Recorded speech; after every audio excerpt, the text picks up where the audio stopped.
প্রয়াস ব্যায়াম সংগঠনের পক্ষ থেকে সবাইকে স্বাগতম। আমরা ব্যায়াম পরবর্তী সেশনে আজকে আলোচনা করব নিরাপদ পানি। আমরা খাদ্যের যে 6টি পুষ্টি উপাদান তার মধ্যে পানি গুরুত্বপূর্ণ। আপনারা জানেন পানিকে জীবন বলা হয়। আমরা পানি, নিরাপদ পানি আমরা সবসময় পান করব। আমাদের যতগুলো পানিবাহিত রোগ আছে সেই সবগুলোই আমাদের এই পানির সাথে আমাদের শরীরে ঢুকে এবং বিভিন্ন ধরনের রোগ সৃষ্টি করে। আমরা চেষ্টা করব সবসময় নিরাপদ পানি পান করা। আমাদের নিরাপদ পানির মধ্যে টিউবওয়েলের পানি আমরা সবসময় পান করার চেষ্টা করব।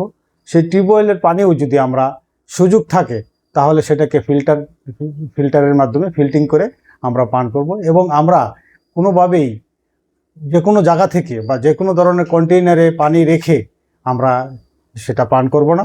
অবশ্যই আমরা নিরাপদ পানি পান করব।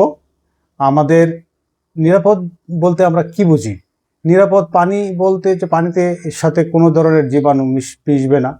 পানিটা যে জায়গায় আমরা রাখবো, যে পাত্র, সেই পাত্রটা পরিষ্কার থাকবে। এবং আমরা বিশেষ করে হোটেল এবং আমরা বাইরে যে পানিগুলো পান করি তখন আমরা অবশ্যই সতর্ক থাকব। ধন্যবাদ।